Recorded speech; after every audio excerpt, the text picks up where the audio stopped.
We're in the midst of the presidential primaries, and recent opinion polls show that the American public's greatest concern right now is national security, ranked far above the economy, the deficit, and healthcare. Radical Islamic terrorism, pandemics, cyber attacks, failed nation-states, and more refugees than at any time since World War II. These are the issues that will determine the 2016 presidential election. I'm Michael Scharf, host of Talking Foreign Policy. In this broadcast, our panel of experts will critique the major Republican and Democratic candidates' positions on three of the most important national security issues facing our country: relations with China, responding to ISIS, and the problem of illegal immigration. Right after the news.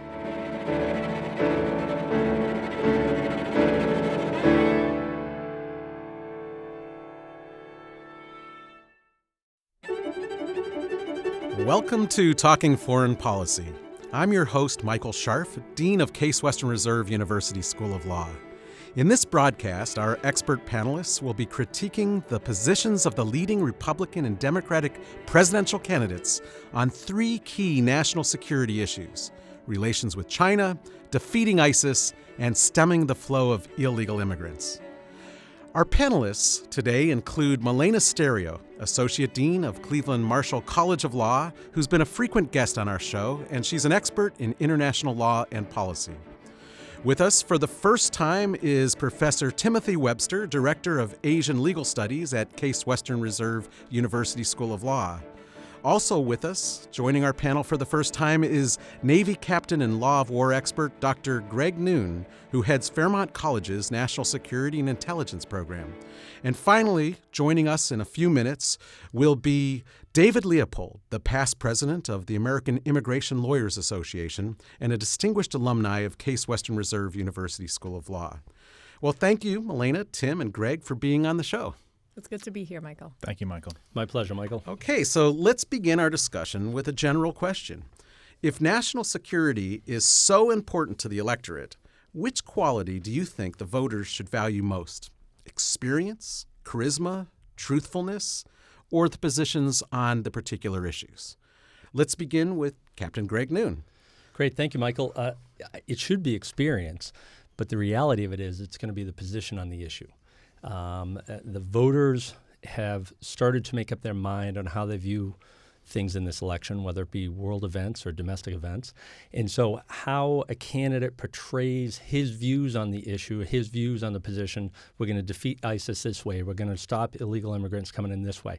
That's what they're going to cling to and start adhering to and following. Experience really would be the number one thing. Because truthfully, the last item there on truthfulness is that we're willing to let our politicians be a little shady on those areas when it comes to national security. We're willing to give up a little bit of things around the edges and willing to be lied to a little bit about what the CIA might be doing or what the military is doing over here or over there. And so really it's positions on the issues. Tim and Milena, do you agree with that? I absolutely agree, and Greg sort of stole my answer here. Yes, I do agree, and I want to particularly emphasize the last point about truthfulness. While in normal life, everyday life, you might say truthfulness is very, very important. When it comes to national security, when it comes to diplomacy, I would actually rank it as less important. And I think when it comes to diplomacy in particular, I think we want to have our national leaders be able to get away with speaking about things that are not black or white, that are sort of in the gray zone. And so I would say position on the issues and experience rank the highest. Tim, what's your thoughts on that? Yeah, I mean, I'd agree with my co-panelists here. I'd want to stretch the concept of experience to include time in the private sector in addition to time in the public sector. So if we go back and think about Ted Cruz, for example, one of the things he's been hammered for recently is his representation of a Chinese company that had infringed on U.S. copyright and a U.S. company as well. And I think that shows that Ted Cruz, when given a position, when he's a lawyer, he takes a view of China that is hospitable to what he's doing there, whereas now he's very anti-China. I think another important thing is consistency over time. So people like Hillary Clinton have gone back and forth on incredibly important issues like free trade and international economic policy. So when she makes her latest pronouncement, we will want to go back 5 years ago and see if it accords with what she said 5 years ago or 10 years ago. So I think that we also need to look at how consistent the candidate's position has been on that. What about some of the candidates whose positions change weekly? Is that a problem for the electorate? Yeah, it's much more problematic, right? So we have candidates that are changing depending on what state has the next primary. And so what's being said in Iowa is now being said a bit differently in New Hampshire. And then from there, the Republicans go to South Carolina, the Democrats go to Nevada, and then they switch over. The Republicans then go South Carolina to Nevada, and Democrats Nevada to South Carolina. And so you're going to have candidates saying different things. And will the electorate pick up on that? Are the people who are really tuned in and following will. But a lot of other people, say in the states coming up, will just start tuning in just before the election. So what they're seeing is the ad that's running in their state that's pointed at them and not connecting into what was said 3 weeks ago in Iowa. So let's see how much our expert panelists are tuned in. I'm going to list some of the issues, the stands that the politicians have taken, and I would like you to identify who you think said which. And I'll keep a tally to see who gets the most points. And I'd like to say, the winner gets a big prize, but you'll just get bragging rights. This is actually an unfair labor practice, but go right ahead. All right, so let's begin with this. Which candidate endorsed the goal of eliminating all nuclear weapons in the world? Bernie Sanders. Yeah? Who do you think? Sanders? I would say Bernie Sanders. Okay. Jeb Bush. Wow. Ding. Nobody got that one. Which two candidates want to build a 1,900-mile wall on our southern border to keep out immigrants? Trump and Cruz? You get one half right. Yeah, Trump is definitely there. Yeah, and who's the other? Okay, it's Rubio. Wow. All right, Milena gets one half. All right. Which candidate wants to monitor all foreign visitors to the United States like the governments of Russia and China do? Donald Trump. Trump. I would say Trump. It's Carson. Okay. Who's Which that? three? Yeah. I'm sure he wouldn't like to hear you say that. Which three candidates want to impose a no-fly zone over Syria? Hillary Clinton. Okay, you got one. Jeb Bush. Two. And Ted Cruz. Nope. I'm going with Rubio. Nope. Christie. Okay. Which two candidates said there would be more stability in the Middle East if dictators in Iraq, Egypt, and Libya had not been deposed by the United States and its allies? Bernie Sanders. Bernie Sanders. Wrong. I'm going to go with Dick Gephardt. No, that's not in there. That's we're going back 25 years at this point. Trump is one. Did you say Trump? I said Bernie Sanders. Okay. Trump was my second guess. Trump is one. Carson? And Cruz is the other. So Tim now has 1 point.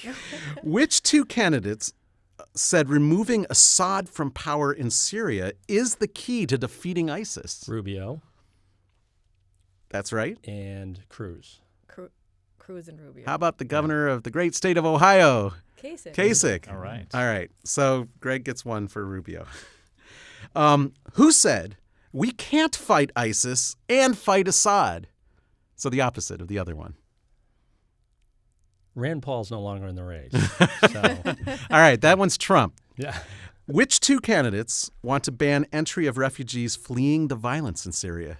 Christie and Trump. Trump is right. And? Cruz. All right. I think Christie. I'm gonna okay, lodge an objection. I think Christie you look has that one kind up. of gone that way, too. Fact checking. Which Republican candidate wants to accept thousands of refugees escaping the Syrian civil war? Clinton. The Republican candidate. Oh, I thought you said which two candidates. No, this is the Carson. That sounds surprise. that sounds like Jeb Bush. All right, this is Rubio. Oh, wow. Okay. Which candidate said we should carpet bomb Syria? Ted Cruz. All right, everybody knows that one. Which candidate said we should revoke the citizenship of any American who travels to Syria to join ISIS? Trump. Cruz. It's Carson. Cruz. Yeah. It's Cruz. All right. Keeping track here. Which candidate said that foreign terrorists caught overseas should receive a one-way ticket to Guantanamo Bay? Trump. No. Cruz. No. Christie. No. Rubio. Rubio. All right. Rubio. Which candidate said that he would not rule out the use of torture with respect to captured members of ISIS? Trump. Cruz. Christie. I guess he wanted to follow in his brother's footsteps. Jeb. It's Jeb. Wow. Okay, 2 more questions. Which Democratic candidate is opposed to President Obama's Trans-Pacific Partnership? Bernie. Bernie. You choose both. It was a trick question. It was both. Tim's coming back. And the Do I final get 2 for that question. one? What candidate said, we have a problem with ISIS, but we have a bigger problem with China? Donald Trump. Okay. You just came back and tied Milena, and Greg was one behind. I would like to lodge an objection that you cheated in this, just like Now, let's start to focus in on some of these issues. We were just speaking of China, and that's a great segue to our first topic. During the Cold War, the United States electorate worried about the Soviet Union. Now our greatest rival is China. Professor Tim Webster is one of the leading authorities on China. Tim, can you tell us what the presidential candidates have said about China? Sure. Yeah, this is a really interesting topic because it's not one where it's left versus right, Republicans versus Democrats. What we see is establishment candidates on both sides of the aisle taking one position and maybe harder-edged or fringe candidates on the other side taking a similar set of positions. So you get people like Hillary Clinton, Jeb Bush, Marco Rubio, who look at China as an opportunity for economic engagement, economic opportunities. They want to continue along the trajectory that this president, President Obama, both President Bushes actually and Bill Clinton carved out over the past 20 or 25 years. On the other hand, you have more hard-edged candidates like Sanders, like Cruz, and like Trump, who have been very skeptical about China, who have proposed moving away from the emphasis on foreign trade. Bernie Sanders has said he opposed all trade deals. He wants to radically transform trade policy. Ted Cruz as well has been very strong. He accused China of committing cyber war against the U.S. last year. And Trump, of course, depending on the week, says something outlandish about China. So the candidates' positions are actually somewhat similar, but it's not a left versus right. It's kind of an establishment versus fringe understanding of what China means for the United States and for U.S. policy right now. So what do you think the effect of the China issue will have on the election? Well, China is sort of a canvas on which the candidates can try to trump up fear or try to gain voter attention and a way of distinguishing themselves from the other candidates. So Marco Rubio just recently questioned Ted Cruz's ability to be tough on China because, as I said before, Ted Cruz had represented a Chinese company when he was a private lawyer about 10 years ago. Likewise, Jeb Bush, last month at the Council on Foreign Relations, criticized Donald Trump's 45% tariff on all Chinese goods suggestion.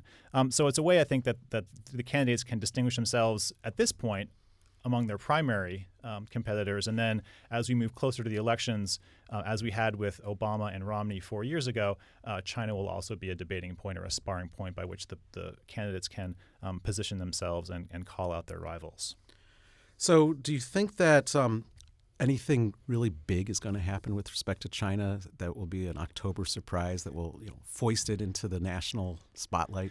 Yes. So China is used to this quadrennial ritual of beating up on China that American politicians always engage in.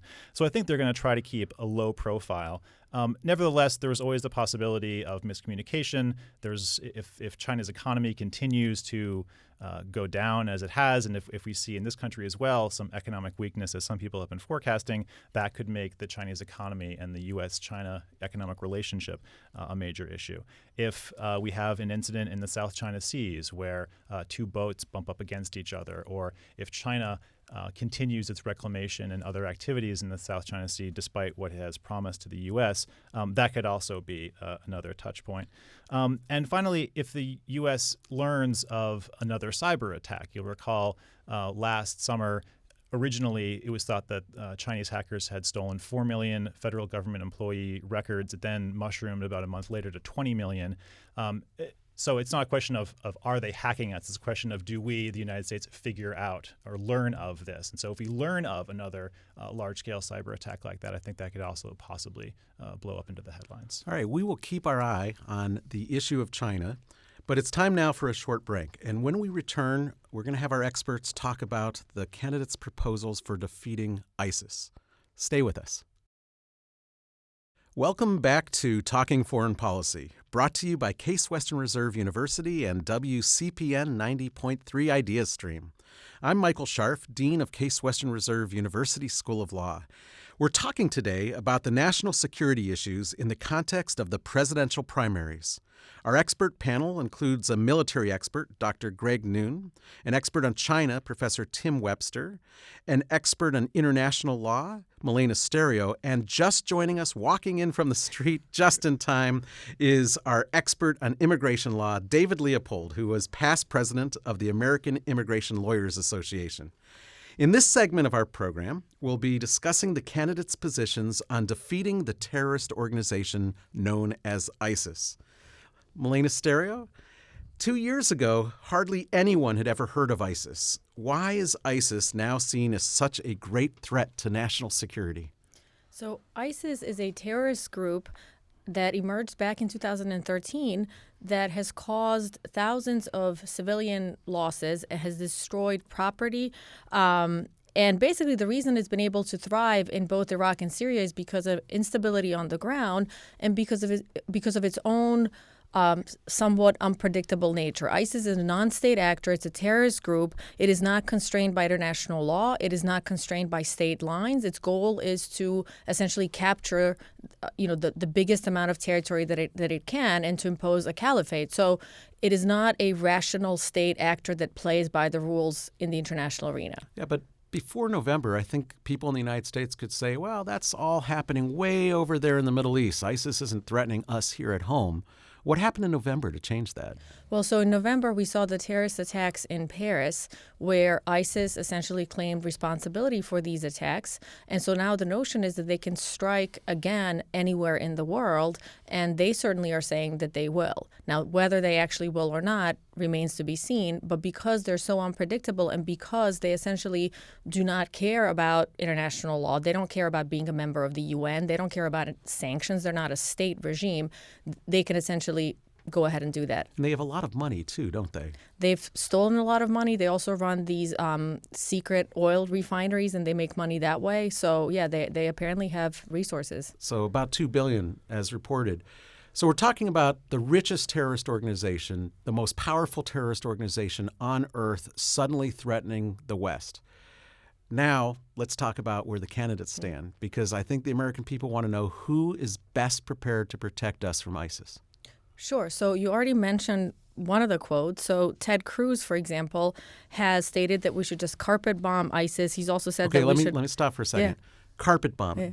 That's basically what happened, I think, the last time maybe in Vietnam or the Battle of Dresden in World War II. That's where you blow up an entire city and you kill everybody. Exactly. It's very effective. You can kill every member of ISIS, but what's the percentage of ISIS to the regular population in these cities? Well, the problem with that is that if you're a state actor doing so, like the United States or like any other major power, you're going to be bound by rules of international humanitarian law, which essentially prohibit you from doing that. So that's really not a viable strategy for any state actor bound by international law. Okay, so Ted Cruz wants to kill everyone when it comes to protecting us from ISIS. Exactly. Then there are other, perhaps more moderate positions which call for working with people in Iraq or Syria, providing support for Iraqis or providing support for Syrians to fight ISIS. So Rand Paul wants to assist the Iraqi government in fighting ISIS. Marco Rubio wants to provide U.S. air support for Sunni forces on the ground and work with Iraqi forces, essentially have them fighting ISIS.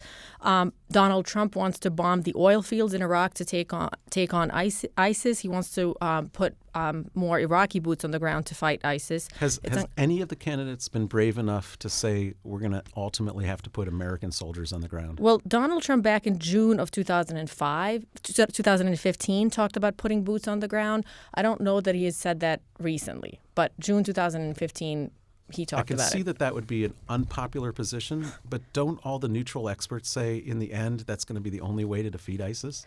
Yeah, I mean, I do think that if you honestly want to defeat ISIS, if we think that that's in the best interest of the United States, then yes, I think that is the way to go. But I certainly wouldn't endorse that view. I think that we ought to be working with Arab states and kind of have them fight their fight. Okay. Any other positions that the candidates have? So Bernie Sanders talked about stopping ISIS, but only essentially in working with an international coalition, working with Arab states, working with Saudi Arabia, and have essentially them fight ISIS. And Hillary Clinton has talked about imposing a no-fly zone in Syria, but no American boots on the ground. But we'd have to attack Russians that have violated the no-fly zone. Well, That's it's the one controversy, isn't exactly. it? It's one thing to say we're going to impose a no-fly zone over Syria. We now know that Russia has evolved their flying planes over Syria, and so when it comes to enforcing the no-fly zone, it might mean essentially engaging in air combat against Russian planes. Okay, so I want to switch over to Captain Greg Noone. Greg was the highest lawyer in the Pentagon. He knows the pros and cons of military actions. Which of these candidates' views most correspond with what you think is the best proposal here? Well, it's really a D, all of the above. You have to have a mix of what everyone's talking about. There's no magic bullet here. There's no one thing to do that's going to defeat ISIS. This situation is getting more and more complex every day. As Milena just said, you have Russian planes in the sky. The Russians and the Turks have already run into each other up there. We've had meetings with the Russians to go through the protocols of dealing with their planes and our planes being in proximate airspace. There's a lot of complexity here. The Saudis are starting to get more involved in the region because of their interest in protecting their interest. Iran is more involved in the region. Iraq is kind of a little brother in this scenario, but there's a lot of people getting involved here, and it's going to be more and more complex, splitting along the Sunni-Shia lines and then splitting along some of the old Cold War lines of the Russians backing Assad as their client state because, frankly, they have one of their biggest bases in Syria.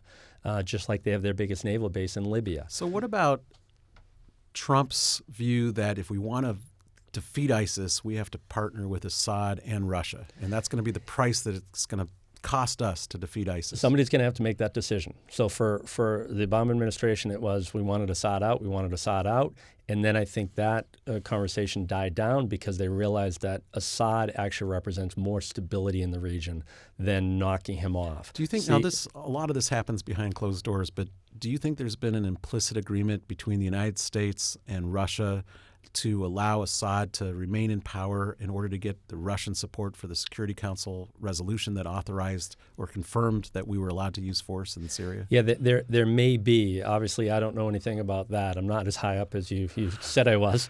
But the reality of it is that geopolitics matters, and we have an individual with Vladimir Putin exerting his power, flexing his muscles.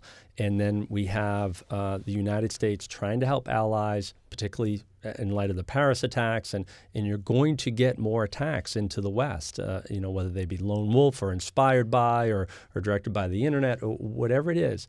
And so people are going to continue to want to do something about ISIS, but there's no easy answer. There's no magic bullet here. And meanwhile, ISIS isn't just in Syria anymore. They are spreading to Libya, Tunisia, Egypt, Nigeria. What do we do about the spread of ISIS beyond those boundaries? Yeah, so first of all, they have a very slick propaganda campaign. They're using multiple platforms all over the internet, Instagram, everything. So they're recruiting from everywhere. They're recruiting people from their bedrooms here in the United States. Secondly, the United States is engaged with many of the states that you just mentioned on a regular basis. Our military engages with other militaries in nearly every country on earth. And so our military is continually training of, and frankly, it's military-to-military diplomacy is what we call it, because we want to motivate, inspire, and hopefully create a culture of military officers that can take on these hard challenges when faced with it in their country. All right, so you said all of the above. Every single campaign proposal sounds good. Let's throw it all in there. No, right? Sounds good, but I don't think we can rule anything out except carpet bombing. Except carpet bombing. Because not only, as Milena said, is it against international law, funny thing. When you drop bombs on people that might be your friends, they tend not to be your friends. Right. So yes, you could wipe out considerable numbers of ISIS, but you're also going to wipe out a lot of people who are kind of caught in the middle. Okay. So aside from the legal aspects of it, just human nature tells us they're not going to react well to us. So the candidates are trying to distinguish themselves from each other and from the Obama administration. So nobody's saying, let's just do everything. Based on what the candidates are advocating, who's got the best proposals? Milena?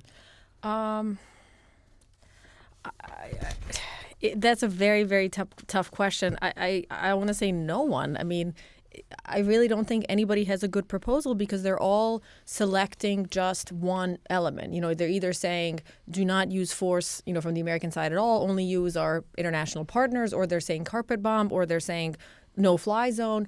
And I honestly agree with Greg. I think it's really a combination of all these different things that might be the most helpful. And these positions aren't done in a vacuum. Yeah. They know that the voter group that they're going for likes to hear this. So that's driving a lot of it. So let's give Ted Cruz the benefit of the doubt that he actually doesn't want to carpet bomb a huge region of the world, but that's what his audience wants to hear, sure. And that helps his audience along. So I don't know how genuine many of these policies positions actually are. All right, so let me put Tim on the spot here. If you were just Joe or Jane voter, who would, based on what they're saying, the candidates are saying, who do you think would convince you that they have the best policies and experience and approach to take on ISIS and make us all feel safer?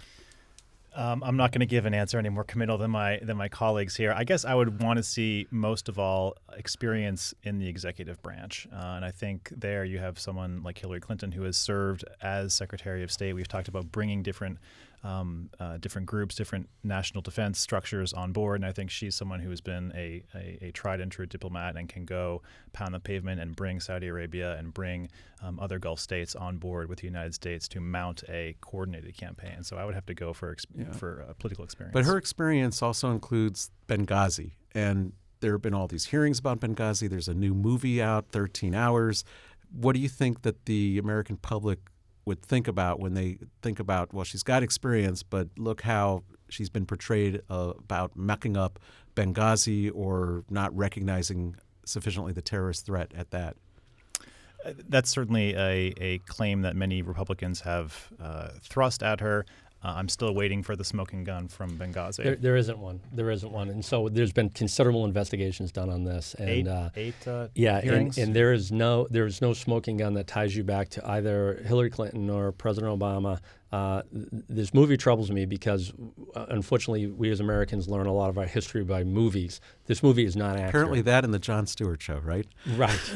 But this movie is not accurate. I mean, this movie portrays this fake fight between this made-up CIA officer who orders them to stand down. And the reality of it is that we, the United States military, the United States of America, were not in a position to stage any type of rescue attempt. We had men that fought and died bravely, heroically to try to save diplomats. And unfortunately, we lost 4 Americans that day. And Ambassador Chris Stevens, Michael, you and I were in Libya, and everybody spoke glowingly of him. I don't think we met a Libyan that hadn't met him personally, which is exactly what our ambassadors and diplomats are supposed to be doing. They're not supposed to be hiding in the embassy. They're supposed to be out on the street. And he was there through the entire war. I mean, that man is an American hero. And unfortunately, their deaths have been politicized to the point beyond grotesque because they died serving our country, but there was no asset in place that could have gone in and helped them in anything beyond what actually happened. Milena, you want to chime in? Sure. And I just want to pick up on Tim's point about experience, because I think when it comes to defeating ISIS or when it comes to, for example, normalizing relations with Iran or any other foreign policy in the Middle East, I think it can't be just bombing or just military. It has to be coupled with excellent diplomacy. And so that's where I think the experience part kicks in. And just to give a quick example, our soldiers who were just detained in Iranian waters, they were released with no harm within 24 hours. I think that's a victory of diplomacy. Now, I want to bring in our immigration policy expert, David Leopold. David, there has been much controversy surrounding the U.S. plan to take in 10,000 Syrian refugees. Opponents point to serious national security concerns, including the threat of ISIS infiltrators, While supporters argue that America should keep its doors open to refugees in need of a safe haven, how do you think the Syrian refugee question will impact the presidential debate and race? Well, we've seen it used as a political football. Let's back up for just a second, and let's remember that, refugees coming into this country, Syrian or from wherever else, are the most vetted of all of the incoming non-citizens, immigrants, non-immigrants, temporary visitors. Refugees go through several levels of vetting before they even get tested as to whether they're refugees under the law. So by the time a Syrian refugee is ready to get on the plane and come to the United States, he or she and her family has been looked at over and over again on several levels. So let's start there. Now, how does it affect the campaign? Obviously, it's been politicized like everything else. You've got on the extreme, you have Donald Trump, who's talking about keeping out Muslims, which is a horrific racial slur. You've got Ted Cruz and Marco Rubio, who are trying to out-anti-immigrant each other, all using the refugee crisis in part to talk about how tough they're going to be on border security. So that's where the impact is, mostly on the Republican side. On the Democratic side, both candidates support keeping safe haven in the United States for refugees, as do both Hillary Clinton and Bernie Sanders support immigration reform in general and a comprehensive approach to fixing the immigration system. David, there have been some comparisons to the horrible chapter in American history of turning away Jews fleeing the Holocaust. Mm-hmm. But others will point out that Jews that settle in the United States have advocates and sponsors, whereas the Syrians don't. Do you think it's a fair comparison, or are they very distinct? Well, there are some comparisons, but I think, remember when the Jews were turned away, we think of Nazism, and I'm the son of a refugee from Nazi Germany. We think of Nazism, we think of Auschwitz, we think of Treblinka, we think of the death camps. The time that they were turned away, that was not yet happening for the most part. But the analogy, it doesn't work because never in the history of this country have we ever turned away somebody based on religion. And that's really what the proposal, at least by Donald Trump, appears to be. But, of course, we have a long and drawn-out, unfortunate history in this country of xenophobia, of keeping out the other, or at least advocating keeping out the other. It goes in phases. We're in a phase now. Ultimately, the country it's proven that immigration has benefited the United States. I think probably everybody in this room is an example of that, and most of the people listening. So, but it's easy to scare people during a campaign, and unfortunately, presidential politics, as most people respond to candidates build support, unfortunately, through fear. You see a lot of that on the Republican side. Not to get partisan here, but that's really where we're seeing it. I'm hopeful that ultimately, same with some of the military and the carpet bombing, that if a Republican candidate wins, that they won't actually do what they say they're going to do. I can't imagine a president trying to close the door to Muslims or to any religion. Well, it's time for another short break. When we return, we'll talk more about the candidates' positions on immigration policy. Back in a moment. This is Michael Scharf, and we're back with Talking Foreign Policy. I'm joined today by 4 national security experts, and we're talking about national security and the presidential primaries. In this final segment of our show, we'll discuss the hot-button issues related to immigration policy. Let me turn to David Leopold, past president of the American Immigration Lawyers Association. David, the U.S. Supreme Court has recently granted certiorari in the Texas immigration case attacking President Obama's executive actions on deportations, making a decision on this issue likely by the court around June 2016. Can you begin by summarizing the issue involved in that case? Sure. The president's executive actions really are a memorandum, guidance from the White House it's an invitation to people who've been in the country a long time and have U.S. citizen children to apply for a brief reprieve from deportation. And that decision's made on a discretionary basis, on a case-by-case basis, discretionary. Shortly after the president announced those executive actions in November of 2014, the several states, led by the state of Texas, Republican attorneys general, and governors filed a lawsuit. They forum shopped, by the way. They went to a Texas judge who had made a name for himself, Judge Andrew Hanen, federal district judge in Brownsville, who had made a name for himself by excoriating the Obama administration in gratuitous opinions in cases that had nothing to do with immigration policy. So they went to Hanen. They filed their motion they filed a motion to throw the case out, to enjoin the executive actions. Hanen predictably granted it. It went to the Fifth Circuit. Remember, the Fifth Circuit is probably the most conservative circuit in the country. They upheld it, and now it's before the Supreme Court. And the precise issue before the Supreme Court really is a very technical, narrow issue as to whether the president violated the Administrative Procedures Act. But the real question and the real issue here is a question of whether the states actually have the right to sue. We call that standing. Do they have the right to be in court?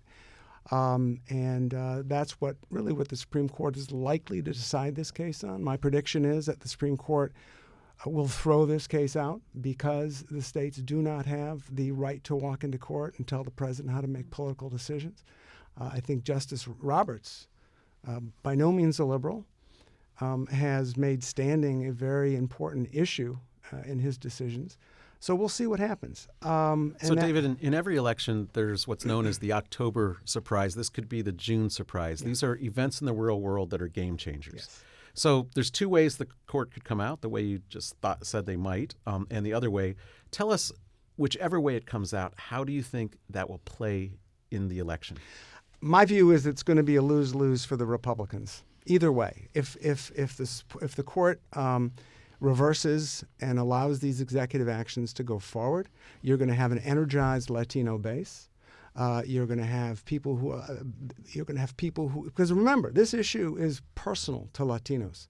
You've got a brother sitting across the table or an uncle who's looking at deportation. So it's very personal to U.S. citizen Latinos. So it's going to energize that base if we win. If we lose, it's going to energize that base because who brought this lawsuit? The Republicans. It's a very political lawsuit.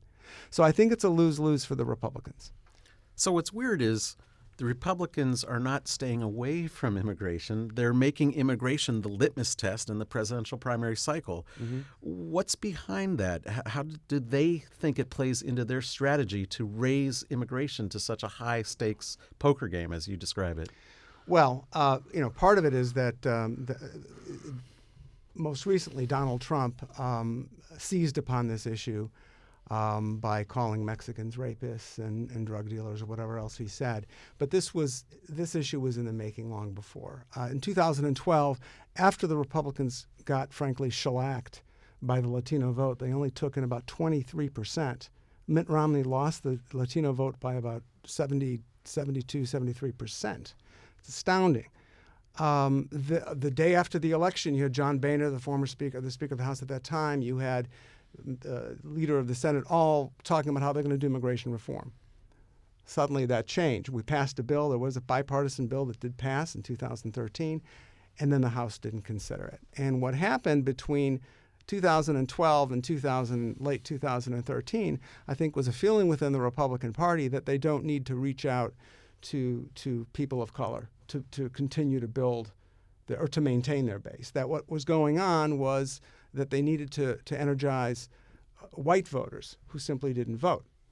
And that was the calculation. And you saw a complete turnaround over the next several months till where you have now everybody in the Republican Party who's running for president, with the exception perhaps of John Kasich, governor of Ohio, is against a pathway to citizenship, is talking about no immigration reform. Marco Rubio, who was a sponsor of the bipartisan immigration reform bill that passed the Senate, has completely disavowed it, and he's trying to out anti-amnesty Donald Trump and Ted Cruz, and they're all fighting for the mantle as to who's the most anti-immigrant. All right, I think Donald Trump's winning. Let me ask our experts here to look at 3 of Donald Trump's proposals, which have also been embraced to some extent by other candidates, and critique them so that at least our audience knows what's at stake here. Let's begin with Trump's call for a ban on Muslims entering the United States, which David mentioned. A recent poll indicated that 50% of voters favor this proposal, while 45% oppose it. These are all voters on both parties, and the percentages are even higher in favor when you don't associate it with the name Trump. So, Milena, as an immigrant yourself, what is your critique of such a ban? So just to give you just a touch of personal background here, I immigrated in the early 1990s from the former Yugoslavia, but I'm ethnically Serbian. And if you remember, back in the 90s, Serbia was widely perceived in the Western world as the culprit for the civil wars in the Balkans. And so at the time, perhaps the Serbs were, the Syrians of today. And so if someone like Donald Trump had been in power at the time and had called for a ban on all Serbs, perhaps, I would not be sitting in this room today. Now, I would not be so arrogant as to claim that the United States is a better place because of me in it, but I do think that it is important for the United States to welcome immigrants from different parts of the world based on the sort of quality that they can bring and the contribution that they can bring to the U.S. economy and society. And I think excluding large groups, whether because of ethnicity, religion, culture, what have you, is just a horrible idea. Okay, so secondly, Donald Trump has called for mass deportations of an estimated 11 million undocumented immigrants who are living in the United States, even going so far as to say that he would dispatch special enforcement teams to get the job done within a year or 18 months of his inauguration. So, David Leopold, is that a realistic policy proposal? Would he even have the authority to deport every undocumented immigrant as he envisions? And what would be the impact of that kind of policy? Well, what's standing in his way is what we call the Constitution and due process. So no, flat out no, he couldn't do that. Thank God he couldn't do that. But what he could do is this. Congress has given the president the statutory authority to set immigration enforcement priorities under the Homeland Security Act. And President Obama has done that. He has prioritized criminals, felons, national security risks, repeat immigration violators, and at the bottom of that list, he's got people who just are undocumented, people who are mothers, fathers, people who are working, no criminal history. What Donald Trump could do on the first day in office is reorder that. And what he would probably do is say, okay, everybody's a priority. So what you would have is a chaotic enforcement regime. Yes, you would have raids in communities. You would have military-type raids like we saw in Postville, Iowa in 2008, where helicopters and armed agents surrounded this small town and arrested roughly 400 Guatemalan workers and tried them for identity theft and all kinds of things. So you would have a very chaotic system. You'd have fear rampant in the streets. And I'm not overstating it, because you have right now 800,000 dreamers. That's young people who came here as very, very young as children. Their parents brought them here, and they've been given that dispensation. And just to clarify, dreamers is not describing that they're having dreams, but it's the initials for what? Well, it's the DREAM Act. It refers to the DREAM Act, which is a bill that's been pending for almost 2 decades now, which gives people who were brought here as children, undocumented people brought here as children, a chance to legalize. And we refer generically to dreamers as young undocumented people, basically those who came, at the hand of their parents. And many of those now, about 800,000 of those now, have been given that dispensation, have been given work authorization, are attending college, are working. So Donald Trump on day number 1, or Ted Cruz on day number 1, or Marco Rubio on day, name them, all of them said that they will cancel the executive actions that are in place for those dreamers, for those youngsters.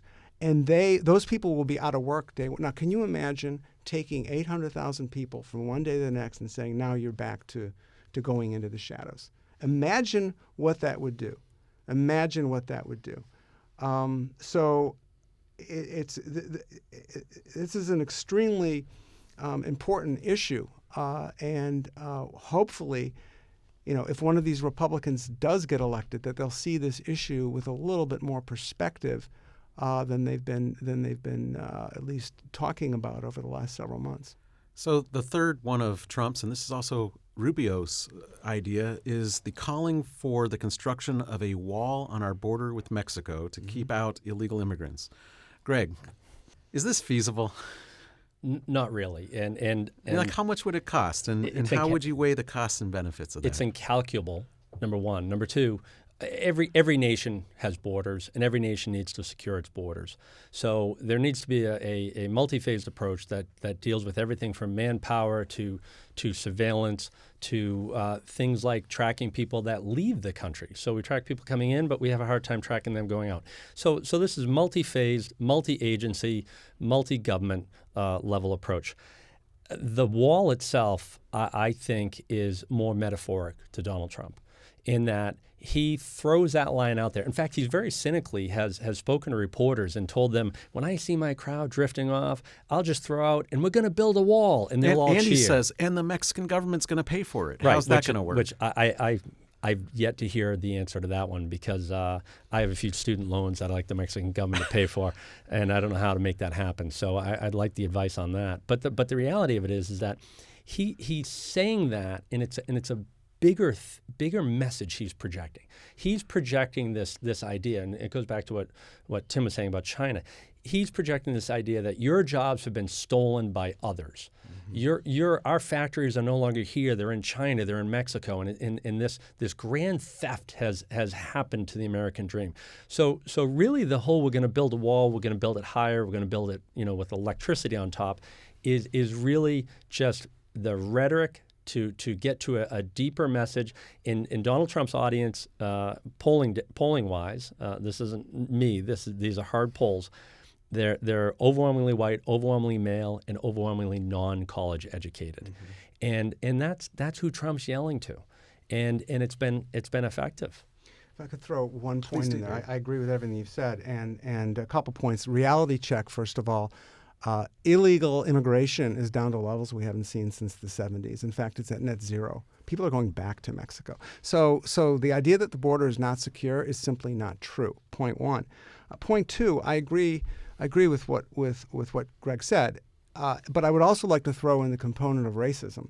Roughly 40%, I think, of the undocumented folks in the United States are not Mexican, are not Latino.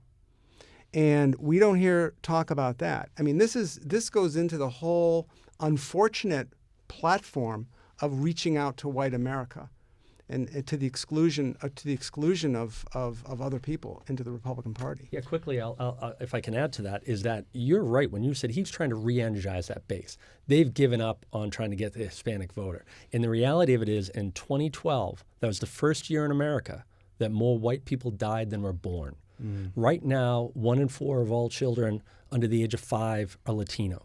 Half the births that took place in America last year are of non-whites. So the numbers are stacked against this type of orthodoxy, demagoguery, whatever you want to call it. Well, let me ask Tim this question about that. So it sounds like the Latino vote is going to be crucial to the ultimate winner of this election. How do you think that the candidates' policies on immigration from Central and South America will play to the Latino electorate and ultimately to the ultimate vote? Sure. Well, to pick up on what David said about the last election, when Obama won 75% and Mitt Romney won around 23%, after that there was some soul searching on behalf of the Republican Party, but that exercise had largely run its course by now. So now I think Hillary Clinton is viewed more favorably by Latinos than she is by the general population. You also have significant Latino populations in big states like California, like New York, that traditionally vote blue or vote for Democrats. But you also have 40% of Texas, right? That's a sizable part of Texas, which has been a traditionally red bastion. That may change. More importantly, you also have a number of swing states where there is a significant Latino population. Not so much here in Ohio, but if you look at Virginia, North Carolina, Florida. So a lot of these swing states that end up actually exercising or exerting outsized influence on the final decision or the final presidential outcome could be strongly influenced by the presence of Latinos and the large Latino population in some of those states. That's a really good point. And back when Mitt Romney lost in 2012, or go back to when George Bush won his second term in 2004. The number that you needed to win, a presidential candidate needed to win of the Latino vote, the percentage was roughly 40%. That's gone up because of the size of the Latino population to about 47%. Now, with this kind of platform coming from the Republican hopefuls, presidential hopefuls, the probability of any one of them beating a Democrat, like you point out, in a general election, given the makeup of the important state, the swing states, including Ohio, goes down substantially. Let me throw one caveat to that. Hillary Clinton has not exactly energized the Latino vote. I think the Latino population feels that in many ways that President Obama did not carry out what he said he would do. And if Hillary Clinton, if they see her as the next Democratic president that promises this but doesn't carry it out, then if you have Latinos stay home and you have the white voter bloc come out, then there is a real chance. I'll tell you, I wouldn't bet any amount of money on where this race is going to go next November. Mm-hmm. Milena, Sterio. And perhaps just to throw in a non-serious note, a joke that I recently heard about Donald Trump and his position on immigration was that Donald Trump was against all immigrants unless they're coming here to marry him. That's a high percentage. So, just with the last few seconds we have left, Tim Webster, the Democrats support the so-called pathway to citizenship for people in this country illegally. Is this something that you think is a good policy? How does that play out? And we have very little time. Sure. Yeah, I would say very briefly, yes, I think it is. This is the process by which 11 million undocumented workers in this country can, over a period of years or decades, can gain American citizenship. It's something that David talked about earlier, is widely supported by the Democratic candidates, widely opposed by the Republicans. And I think it does a couple of things. First of all, you solve the logistical problem of deporting 11 million people, which is not feasible on a good day. But you also give these people who are living in legal limbo a fresh start. And people talk about it as amnesty. It's not quite an amnesty. You have to come forward. You have to have a background check. You have to pay fines. You may have to pay taxes for the years you've lived here. So there is something, quote unquote, punitive about it. But what it does is it instills hope, and I think it acknowledges the labor that many of these millions of people have contributed to this country over their time here. Would there ever be congressional backing for those proposals? And can the president do it all himself, David? Well, there was congressional backing. In 2013, a bipartisan bill went through the Senate. It was killed in the House for the reasons we've discussed. I think it's possible. I think what has to happen, though, is that the Republicans have to learn, unfortunately, I don't know how many election cycles, but it's going to happen at some point, basically because of the demographics of this country. They have to do something for the 11 million undocumented people. Well, we're coming to the end of our broadcasts. Let me say, Milena Sterio, Tim Webster, David Leopold, Greg Noone, thank you so much for being here to provide your insights on the positions of the presidential candidates on national security. You've given us a lot to think about, and with the Ohio primary coming up soon, you've given our local voters much to mull over. I'm Michael Scharf. You've been listening to Talking Foreign Policy. Talking Foreign Policy is a production of Case Western Reserve University and is produced in partnership with 90.3 FM WCPN Idea Stream. Questions and comments about the topics discussed on the show, or to suggest future topics, go to talkingforeignpolicy@case.edu. That's Talking Foreign Policy, all one word, @case.edu.